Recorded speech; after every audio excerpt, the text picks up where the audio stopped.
One of my favorite movies as a kid was Garbo Talks with Anne Bancroft, where she's like a woman who's dying, and her dying wish is to meet Greta Garbo, and her son goes off in pursuit to bring Greta Garbo to his mom in the hospital. Did you ever see that movie, and what was your perception of that movie? Not only did I see it, Kata saw it, and Oh, she wow. liked it, and I liked it. Hello and welcome to the Culture Beats podcast. My guest is Scott Reisfield, author of Greta Garbo and the Rise of the Modern Woman. Scott, how are you? I'm doing well. How are you down in Ohio? Great, great. And so I understand from reading your bio, so you were related to Greta Garbo, is that right? Yes, she was my great aunt. Okay. Did you did you ever get to meet, was she still alive at any point while while you after you were born, or did you ever hear family stories about her or Yeah, she was a part of my life. oh wow. She's in a very small family, so Hmm. my mom was her niece, Okay. and really the only person in that generation. She had a half brother, my mom, who was never part of the family, Okay. but uh, my grandparents only had my mom, Hmm. and her other sister died in her 20s, so she never had any children. Oh Uh, wow. so Garbo lived the last part of her life in New York City, Hmm. and I grew up in northern New Jersey, just outside New York. So she would come out to visit us. I would see her in the city. She and my mom were very close. She and my grandmother were very close. Hmm. Uh, and she, so I think about 1970, she and my mom started taking a trip to the Caribbean for 2 weeks every winter. Oh Uh, wow. so they were that close. Hmm. Hmm. I'm a slightly different generation, well, a completely different generation. So Yeah, for me, she's like an extra grandparent. You know, sure. there are conversations I had with her, but there's certain things you don't talk about grandparents with, and I didn't talk with her about those things either. Did you have any sense of what a legend she was, or was it sort of just like she was just another member of the family? Well, initially she was just another member of the family. Uh-huh. She gave my mom, name suggestions for me, Oh when wow. I was about to be born. But she, um, for me, was just Kata. You know, Mm-hmm. and as a child, her movies were first off old. They were shown a little bit at revival houses and sometimes on television.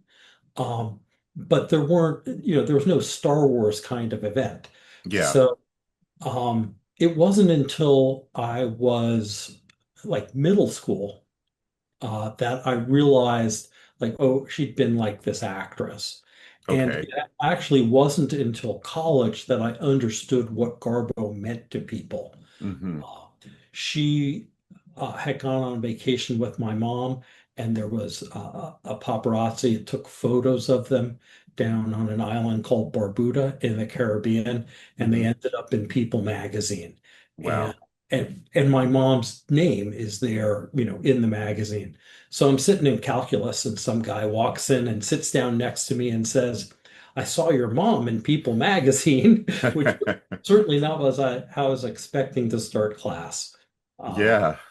but that really brought home the fame and celebrity part of it in a way I had not understood up until that point. Right.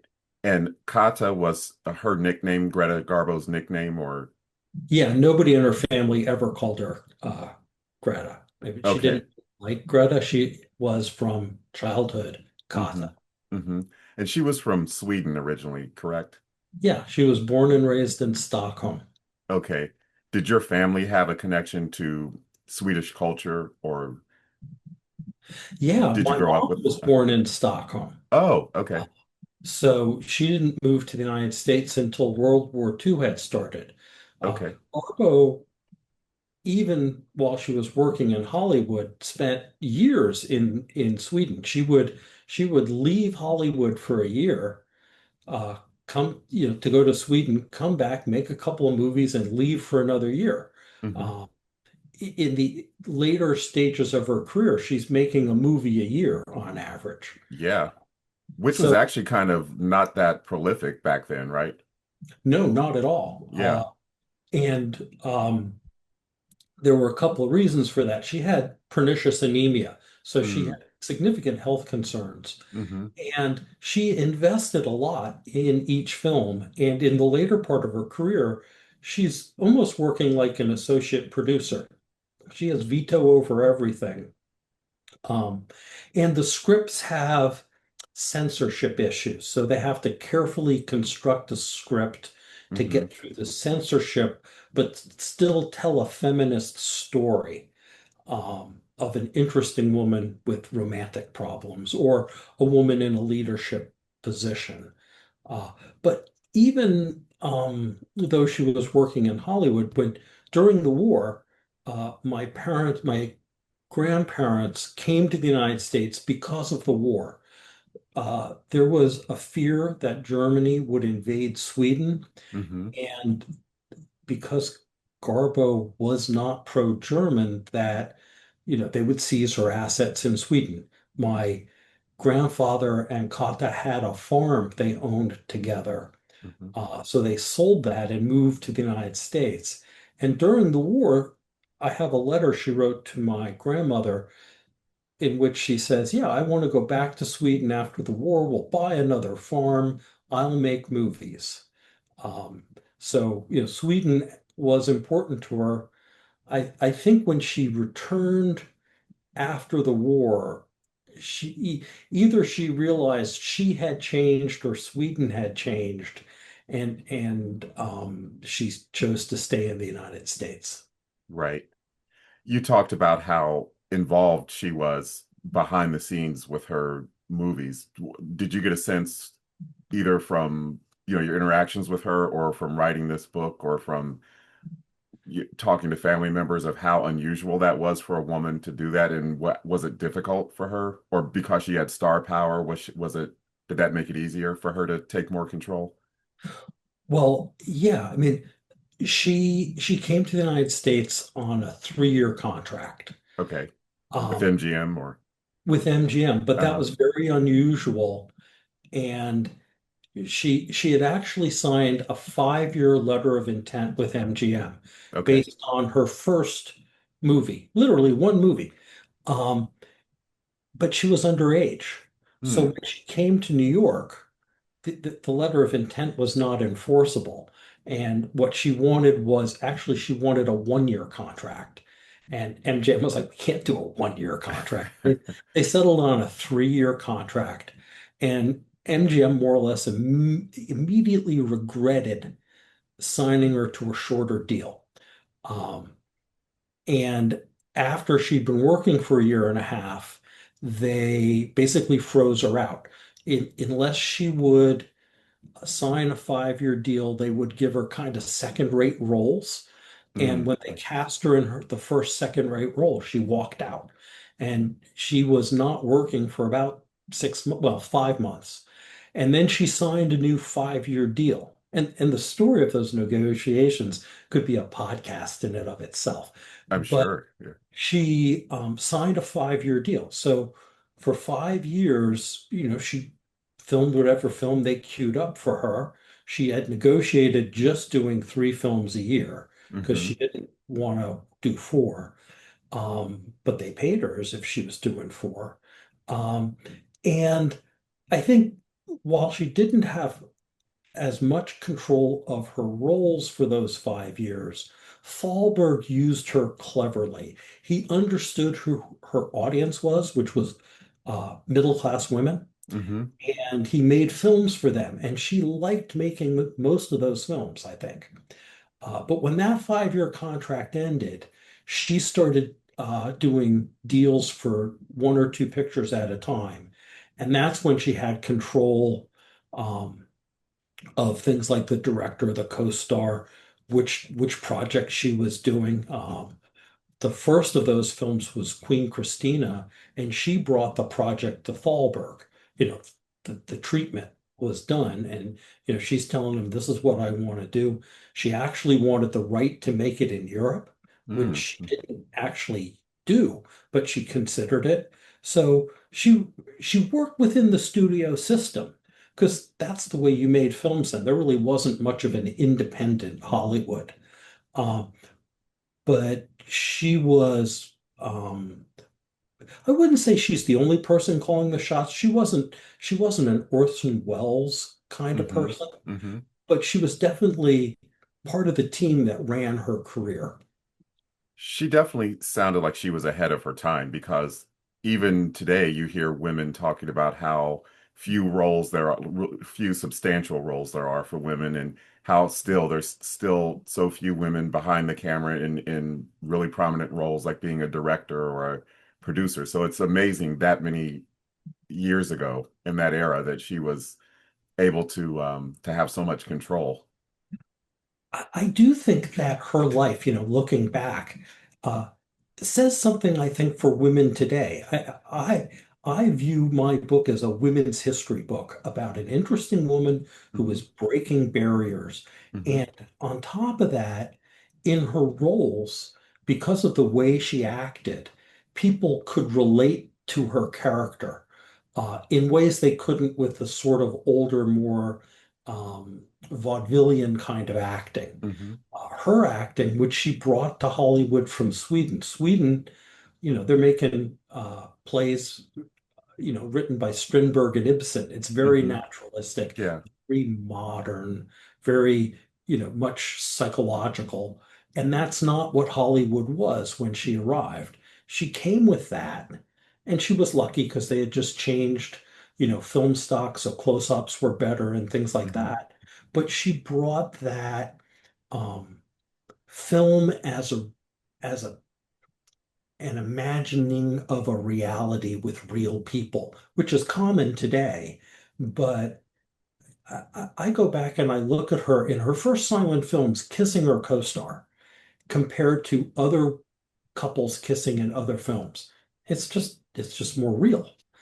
Everything she did um, appeared to be real, and her audience thought they could read her thoughts. And in silent films, they just had the inner title cards, you know. So the idea that you could understand what somebody was expressing based on their acting beyond just the title cards was pretty impressive. Yeah, and she's I think maybe a lot of people don't realize she wasn't someone who was quote unquote just discovered by whoever, MGM, and just kind of plucked out of obscurity. She had actually trained at the Royal Academy in Stockholm, correct? Right. The Royal Dramatic Theatre, which everybody calls Dramaten, just Okay. much um, had a school. It was a very rigorous training program. Sweden is a theater country, or it Hmm. was then. Hmm. Uh, Stockholm was half the size of Copenhagen and had twice as many theaters. Oh wow. You know, I found a book of famous Swedes from like 1920, and Hmm. there's 11 actresses, Oh right? wow. So it was a respected profession, and most of the people at Dramaten came from middle class families, but Hmm. she was a working class girl, and she got in. She had been working at a department store and doing industrial films on the side, and she took her earnings and invested in acting lessons with probably the leading acting coach of that time, Hmm. because he had just retired from running Dramaten, Hmm. the school part. And so she worked at it. She spent a year getting ready to audition for Dramaten and got in. And they loved her from the beginning, right from the beginning. She was uh, compared to Tora Teye, who Hmm. was a generation earlier than Garbo, and had also come from her Soder neighborhood. Um, and she thought she was going to have a great stage career. Yeah. Uh, then films happened. What is your sense of what did her parents think of being an actress as a career? Because in the United States, even still, if like a young person tells their parents, I want to be an actor, it's looked at as kind of, well, that's not a very secure career path. But is it because Sweden has such a strong theater community that it's looked at as more of a legitimate profession, especially coming from a working class background? Yeah. Well, she had always done acting in a childhood sense. Okay. She put on little performances with other kids, and so it wasn't anybody's secret that she wanted to be an actor.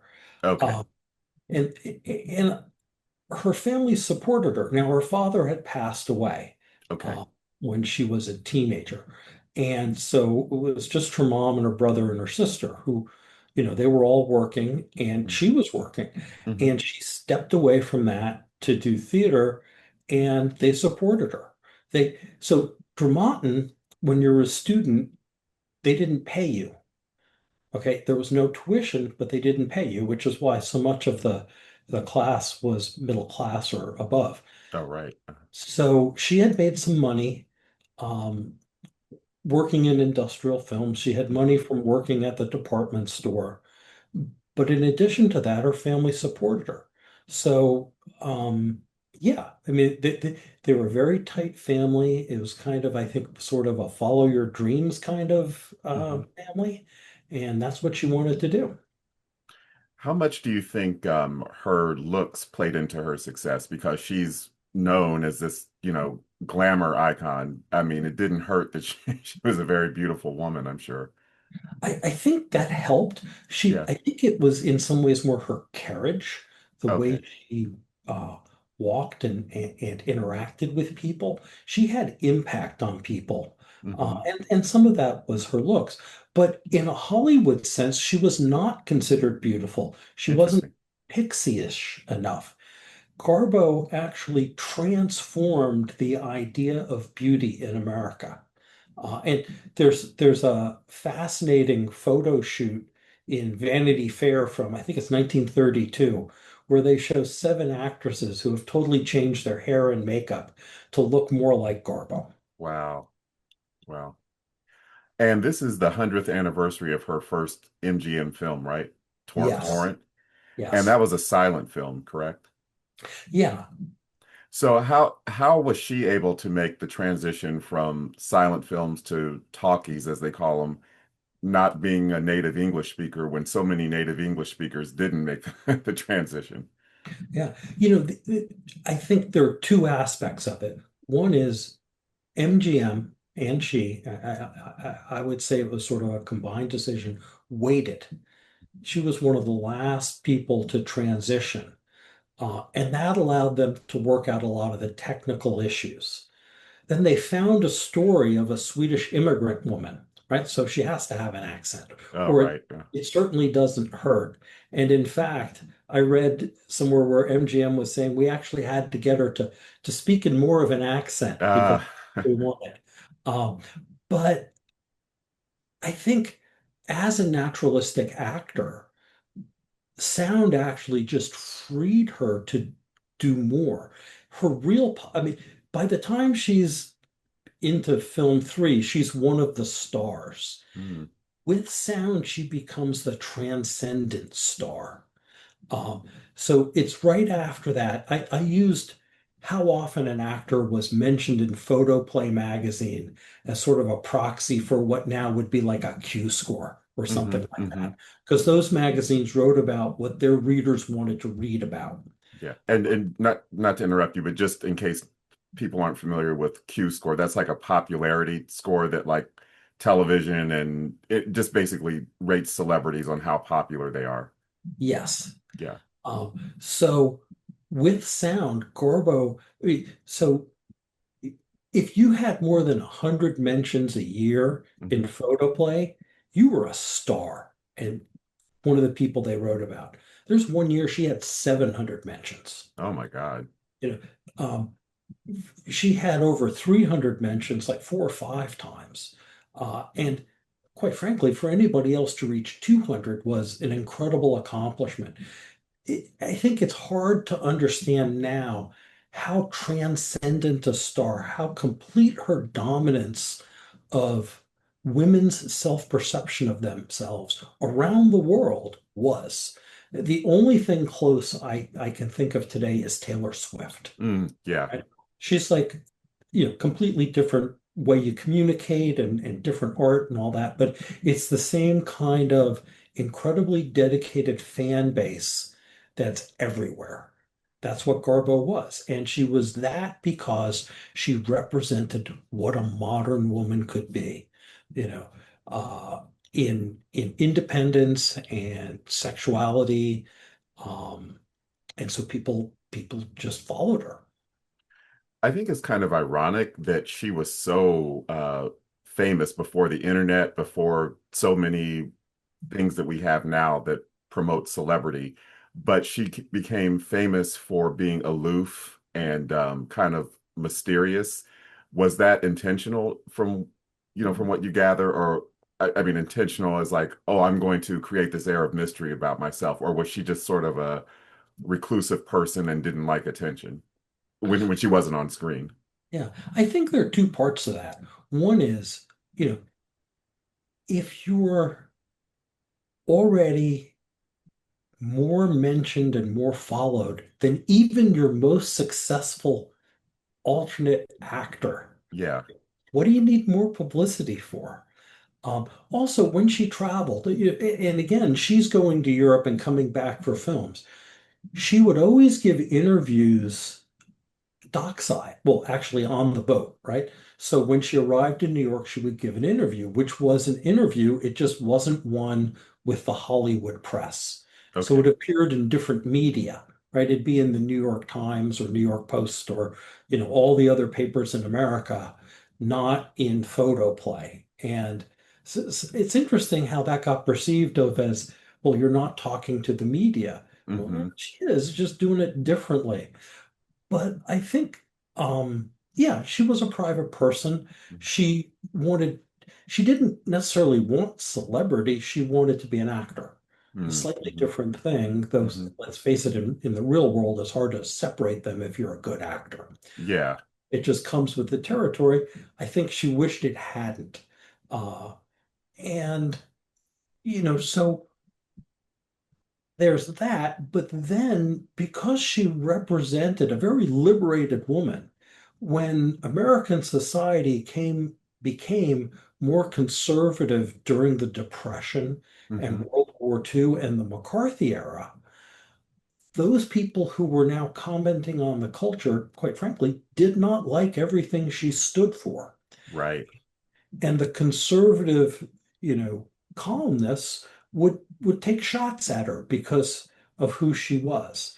Um, and the part of calling her a recluse to Hmm. me Hmm. is to um, denigrate her importance to the culture, right? Sure. She's not a real person, not an everyday person. And I would find newspapers where there'd be an article about her appearing at some club, with somebody, and then 2 pages later, she's a recluse. Yeah.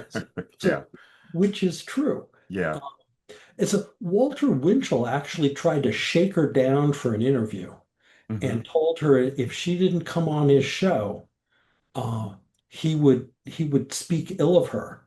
And she told him to stick it. And he ill of her for the rest of his career.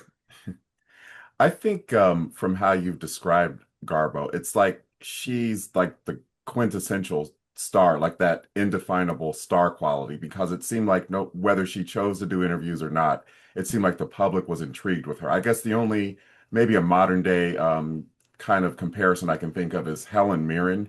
She's seen as a very credible actor, but you don't see her in at least not in America, from my perception. You don't see her in the tabloids a lot the way you do Taylor Swift. You don't hear about, well, she's also older, but I mean, even when she was younger, you didn't hear a lot of scandalous things about her, at least in America. But she doesn't have the same star power as, say, uh, let's Taylor Swift or Madonna or something like that. Someone who is a tabloid fixture. So Yeah.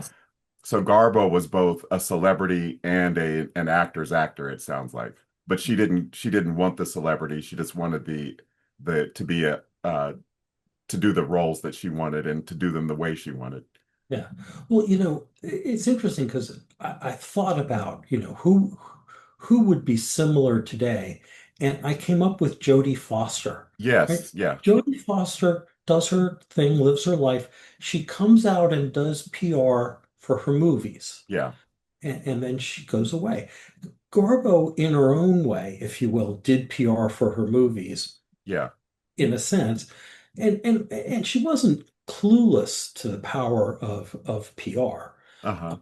I think part of it, in terms of the way Garbo gets portrayed as a recluse, is her last film was released in 1941. She was 36. Yeah, Um, and a lot of that imagery of her as a recluse was built after the war yeah, in paparazzi communications. yeah. Uh, and also, recluse meant something different in early Hollywood. It just meant you weren't on the party circuit. Right, Like 20 stars who were recluses, right? So it wasn't being used in the Howard Hughes kind of way.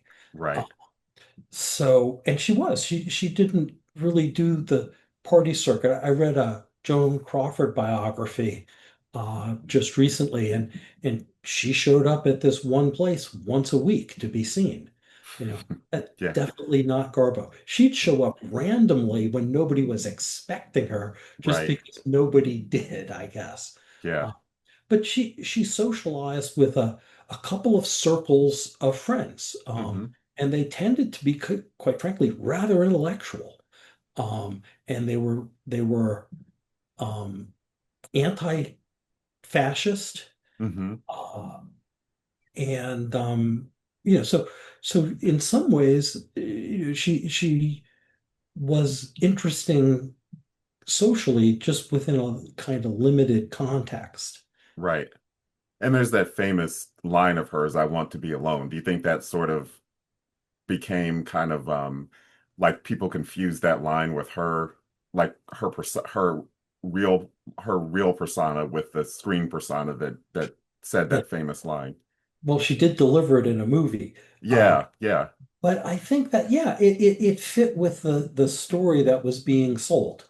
yeah. Uh, so, uh, and I think the other thing that people sort of miss in all this is, she had stalkers.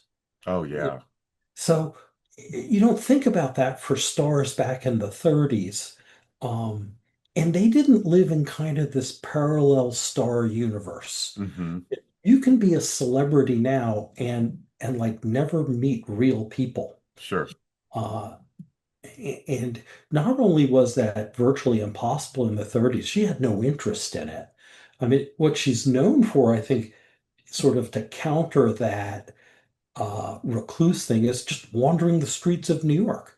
There Mm-hmm. are plenty of stories of pictures of people encountering her on the streets of New York. She just Mm-hmm. walked. Mm-hmm. But did people approach her? I mean, it's because the reason why I asked that is because I read in her Wikipedia that Liv Ullmann was cast in the same, what is it, Queen Christina role, and happened upon Garbo in on the streets of New York, and Garbo had started running toward her, to excitedly tell her, "Oh, they're calling me the next Garbo," and Garbo actually ran from her. And Liv Ullmann was like, "I was young and she was older. I could have easily caught up with her, but I didn't want to traumatize her." Yeah. So it's like maybe she walked the streets of New York, but in New York, there's so many people you can sort of be anonymous. Well, I know that people recognized her, and partly it's you're making these snap judgments as to somebody's intent. But Yeah, yeah. there's several stories of people recognizing her and her going, Ah, uh-huh. you know, we'll just keep this between us, kind Yeah, of. yeah, Um, so yeah, people recognized her. I think a lot of people recognized her, and it was just sort of like, this is New York, we don't do anything about it. Uh, yeah, yeah. but yeah, I mean, it's kind of interesting. I mean, I don't know that she probably could have handled it better sometimes, Mm, but uh-huh. it is what it is, I guess. Yeah. So how did you go about writing the book? What was your process? interview family members, or what was your process of putting the book together? Well, interestingly, perhaps, I never intended to write this book. I had done some research. I ran my own business and well, I wrote a essay for a photo book that was associated with a museum exhibit of photos. So Hmm. I had done some research for that. And I had done some research just because I was interested in certain facets of her life. And I traveled for work and I could take an extra day and spend it at a library. But I Hmm. didn't do much of it. But I had some knowledge that there were errors in how people wrote about her. And then COVID happened. I had to close my business. I had all the time in the world. Oh, right. Yeah. So, and I learned a lot doing the research. And I sort of, during COVID, I could use resources here in Michigan, the University of Michigan Library, Eastern Michigan Library, and then just the state library system would all lend me books or give me electronic access to resources. So I did an incredible amount of research that way. And then at the end of COVID, went to I went to Sweden, I went to Germany, I went back to LA, up to Madison, which has some material that I needed, Salt Lake City, Knoxville, Tennessee. So I assembled everything. And now I started trying to turn it into a coherent story. Hmm. And and I looked at what other people had written, and I began to realize I was maybe telling a different story than I started with. Originally, I was just going to kind of clarify, I guess, some errors, and probably would have been a more boring book, actually. But I realized there was this whole thread about women and Mm-hmm. impact on women and the craft of acting Hmm. that was just fascinating. And Hmm. then her battles with censorship. Um, and I'll give you an example of how I could fill stuff in. So there's this gentleman who took these amazing photos of her in New York in 1925. Hmm. And when he wrote his autobiography, he made up the story about, well, he took the photos and then he saw her several weeks later and she said, I'm going back to Sweden. MGM doesn't want me because she spent 2 months in New York and no one ever could explain why she didn't just go straight to Hollywood. Right. So he wrote, I sent these photos to MGM and they ended up in a board meeting and people said, who is this beautiful person? How do we hire her for MGM? Well, I knew the story wasn't right because I worked in business. That's not how boardrooms work. Hmm. Nobody opens mail during a board meeting. Sure. It's not the point of a board meeting. Yeah. So I knew it was wrong, but I didn't know the full story. So what I discovered is the reason she spent 2 months in New York is that they were negotiating this, first 3-year contract. She had the letter of intent. She was underage. It took him 2 months to come to an agreement. Hmm. So during that time, not only did she have one photo session with Kenta, she had three. Mm. And the difference from the first one, which is just your standard photo shoot, to the second one, which is great art being created, is just amazing. And Gentha's part of it, and he's a great photographer, but a lousy writer about history. So that's just one example where, Gentha writes it as I created her career, where really Garbo created her career. Right. And any woman can relate to this, right? Some guy says he did it for me and Yeah. I did it myself. Well, this happened several times in Garbo's career. And I was able to um, create the story, maybe better to say, reveal the story of what she actually achieved Hmm. and she achieved it Hmm. uh, with intent. And it's a fascinating story. It's a fascinating personal life, which is more interesting a life than I realized my great aunt had. Yeah. And just her impact has sort of been lost in this um, sort of hibernation of feminism from 1929 to 1969, where, Hmm. quite frankly, it seems like nothing happened, but actually women were still transforming the social relationships they had with men Hmm. because they were working. They were not getting paid what they should have gotten paid, but they at least had the jobs. They were getting that independence. They were dating and choosing the man they would marry with intent, even if in marriage they then, almost universally assume the traditional housewife role. You know, it took a while for it to go further, but she was part of that whole transition, even the invisible part. Hmm. So it's interesting. Yeah. Do you think perhaps because she had standards and she didn't want to just take any role just to be on screen, so because she wasn't hungry for fame, that sort of made her in a strange way more attractive to the studio. It was like if you have to chase someone or pursue someone, it makes them a little bit more interesting than someone who's so hungry that they'll do anything. Do you think that kind of played into her ability to be more in control of her career than the average actress was of her era? I think that's one way to frame it. I would say it slightly differently. The business people of MGM respected her as a force in the industry. Mm-hmm. She knew them.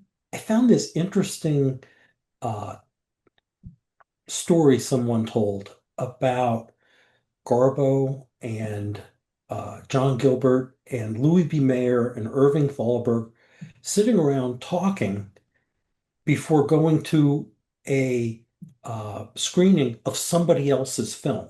So it's Oh. not even her film. And she's talking with the people running the studio in a sort of social but business setting, right?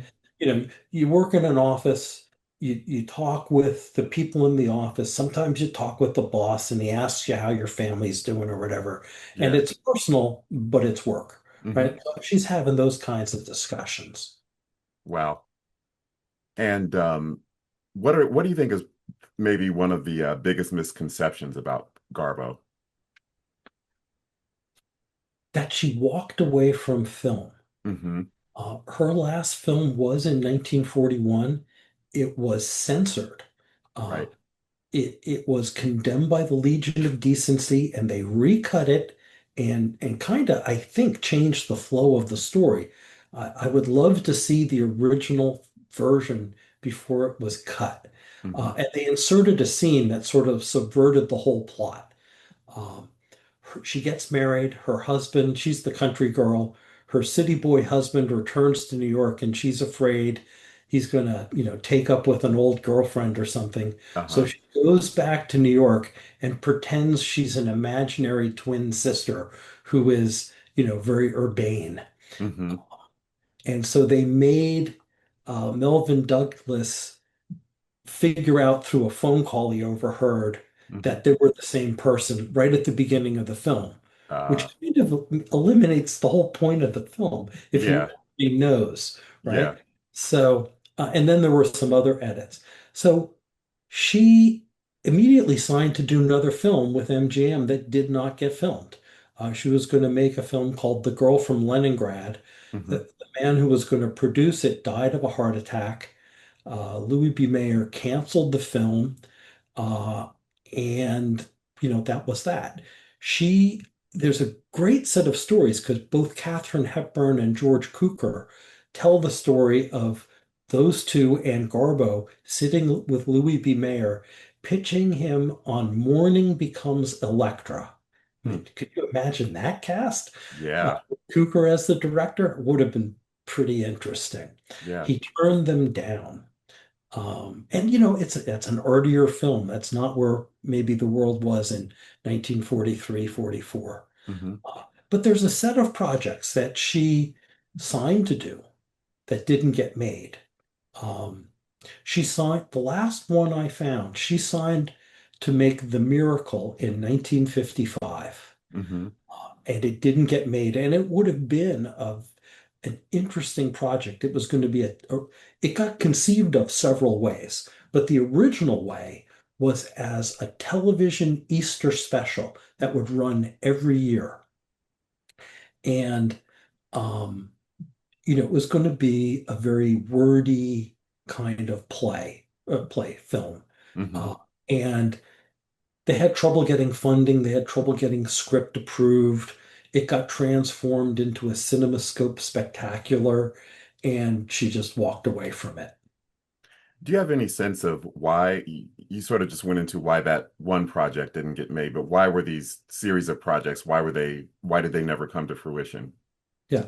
Well, I'll say one thing. I mean, Garbo, I don't think fully understood how the studio system was transformed towards the independent system after the war. Right. You know, she came from an era where Thalberg just made everything happen.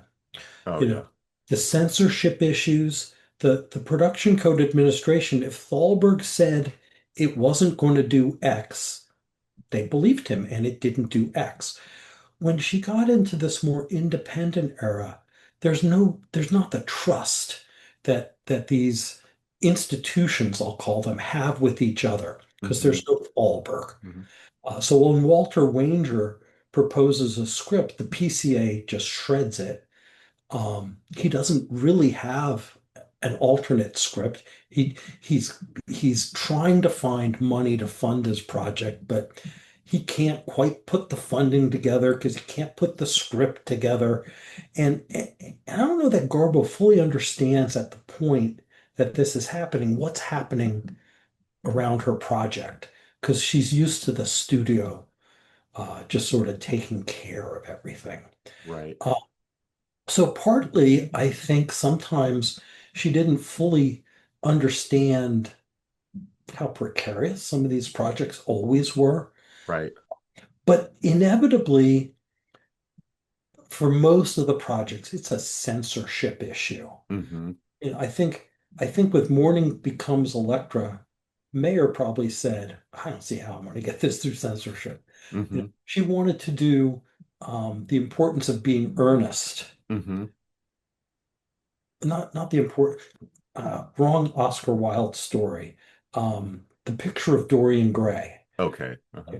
as a woman playing that, and you could just see the possibilities for censorship problems. Yeah. Uh, she um, she wanted to do Duchess de Langeais, which is the Walter Wanger project, Hmm. censorship issue, and the project she wanted to do before that. So the original idea that got exchanged for Duchess de Langeais, she signed a Hmm. contract to Hmm. do a film about George Sand, right? So the lavender scare is just starting in the United States, Hmm. and she signs to do a film about a cross-dressing lesbian.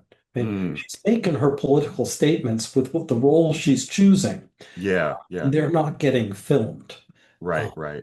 Duchess de Langeais, the issue was adultery. Hmm. And the PCA said, since there isn't adultery in the book, we don't see why we should accept it in the film. That's how they had gotten several Garbo films with adultery or sex work through censorship. They said either it's a true story in the case of Conquest, or it's in the book, as is the case with Anna Karenina and Camille, right? Hmm. They're saying we're just taking facts or great art, and you can't take out the essence. Well, when you get to Duchess de Langeais, now you're making up the adultery to make the film more interesting, or because you've changed the story. I've never seen a script for it. Hmm. So, it may be a fantastic script that really needs adultery or not. I don't know. Yeah. When you get to The Miracle, the script issues are about how, and the story of The Miracle is a Catholic nun leaves her convent and goes and sows her wild oats around the world. And while she's gone, the statue of the Virgin Mary descends from a pedestal and takes her place in the convent. And when she returns after her adventures and, recommits her life to God, Hmm. the statue returns to the pedestal. That's the basic Very story. interesting. So the Catholic Church had several problems that the play, because this is all based on a play, they didn't Hmm. change anything. Hmm. The play was actually loved by the Catholic Church, you know, 25 years before. Yeah. None of these points were issues, Yeah. but it had become a much more conservative culture, and so now they were. So something as simple as, well, she can't leave the convent voluntarily. She has to be taken away, right? She can't Okay. choose this life. She can't be a nun. She has to be a novice. I mean, all these things, the kind of chipping away at the reality, or maybe let's call it intellectual honesty of a story, because it's not a Right. real story, but Right. they're trying to make a point. And they're saying, no, no, no, there can be no messy parts, right? It has to Yeah. be like Sesame Street level clean. It's like, Yeah. no, it's not real life. And it's not interesting to people. Yeah. I mean, basically, it sounds like The Sound of Music, only a little more realistic. Well, except for the part about the Virgin Mary coming down from the pedestal. But Yeah, yeah, something yeah, like that. yeah. But she wanted, well, they were going to do it for TV, so it Uh-huh. wasn't racy. It Yeah. just was going to have adult themes. Mm-hmm. Mm-hmm. Um, and it, oh, I had forgotten the writer. So their idea of who would write the script was Samuel Beckett, right? Oh, So wow. this was not a lightweight kind of project. This is a serious project. Yeah. So, So you touched on this a little bit. You talked about the lavender scare of society being so conservative about LGBTQ issues. So Garbo has come to be seen as sort of a LGBTQ icon. Do you think that's a fair representation of her, or what are your thoughts about that? yeah, I think it is because I don't think she personally cared that much. Hmm. Um, and I think she was not a public spokesperson for very much Yeah. anything. But, you know, in Queen Christina, which she had a fair amount of control over, Thalberg came to Salker Vertel because he had just seen this German film that had a lesbian kiss. Hmm. So he's like, do you think Garbo would accept this? And she's like, well, let's ask her. So they get a hold of her, and she's all for it because Hmm. it's going to shake things up. Hmm. She had the George Sand project, which we talked about. Yeah. And I think just in general, her characters are always independent Yeah. and and following their hearts. And so I think, even in the 30s, I could see how that would appeal to um, people who weren't straight, Hmm. whatever particular variety of something else they were. Um, and, many of her friends were gay men. Uh, Hmm. lifelong friends like Cecil Beaton and Gaylord Hauser, she just didn't really care. And when it was inconvenient for your career in Hollywood, she didn't care. She Yeah. hung out with these people anyway. Right. Uh, Right. so I think in that sense, yeah, I get it. I mean, I see why, people sort of like the honesty, integrity of her consistence in this. Yeah, and that seems like that was yet another area where she was a trailblazer and ahead of her time. Did you watch her movies growing up, or do you have a favorite Garbo movie, or has it changed over time? Well, yeah, it has changed a little bit over time.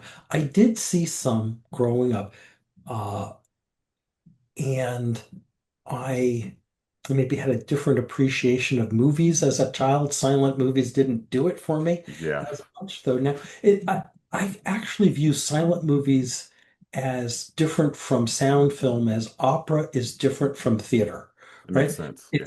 It's just a convention that was used, and now it's just less common. I don't know that opera was ever that completely dominant, but the old operas relied upon cheap workforces that made everything happen backstage, and they're not that cheap anymore, so it's much harder to do opera. Hmm. Um, so for me, Flesh and the Devil is a pretty amazing film. And I like Love too. I've always liked Ninochka Hmm. because for me, that always seemed to be closest to her as the person I knew. Hmm. And I think it's a story that stands up well today. I mean, you wouldn't make quite that movie today, but the jokes are still good jokes. Hmm. Um, I think that Camille is a fantastic film. It's a little dated because of the, perception of women and sex workers and stuff. It's of its time, Yeah. uh, and exactly what she was working to change. So I guess she succeeded. Um, and I would say the movie that has struck me more, especially as I put it in the context of her career, as the first film she really uh, sailed as her own vessel, is Queen Christina. Hmm. She's playing the queen, and the Hmm. conservatives hated it. She was a woman in charge, Yeah. and that actually offended them. That kings are supposed to have a certain carriage that she didn't deliver. Hmm. They thought it was bad for authority as a concept. Right. Uh, so. How did your perception of Garbo change after writing this book? Did she seem like a more full, I don't know what the word is, more of a three-dimensional person rather than the woman you had grown up with? Yeah, but I think what changed and what I really try to make the main focus of my book that I did not understand Hmm. until I was into writing it and I was pulling these threads together and thinking, hey, wait a second. This is really important. If you look at the most important women for women, the Hmm. women who changed being a woman the most in the first half of the 20th century. If you have a list of 5 or 10, she's definitely on your list of 10. She's Hmm. maybe on your list of five. Hmm. She had that much impact, Hmm. and she did it through her art, and she did it with intent. And on top of that, it's just a fascinating life, especially her early life. It's just stunning what she achieved by the time she was 19. Yeah. And it's really awesome that you have the objectivity to see that because most of us, we just kind of take our family members for granted. I mean, most of us don't grow up with world famous, legendary family members, but even if, I did have some relative who made the impact on the world that Garbo did, I don't know that I could see them in such an objective light and understand their impact. So it's pretty, how are you able to do that to kind of be objective about someone who you were relatively close with growing up? Well, I think two things. One is my mom could never have written this book because of her Oh. closeness to her as a person, Hmm. right? I think as two generations down, it's a little easier. You Sure. can separate. And I think it's the research that did it for me, the process of research. I like researching things. Hmm. And so for me, it was digging into it and making the connection and sort of the researching joy in finding something cool. And that cool thing um, sort of became the framework of my story. Once I realized what's cool about Garbo is what she did for women and how she did it, everything else I thought about her had to kind of fall around that. So take Queen Christina, the film. Until I understood what it was she was doing, to me it was a slightly creaky old film.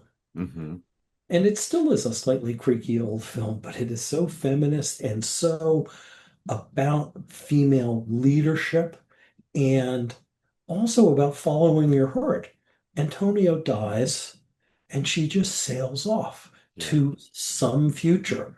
There's no guy, I mean, the guy's dead, but there's no, you know, standard romantic end. Sure. You know, she's just going to be herself going forward now that she's freed herself from the responsibilities of running Sweden.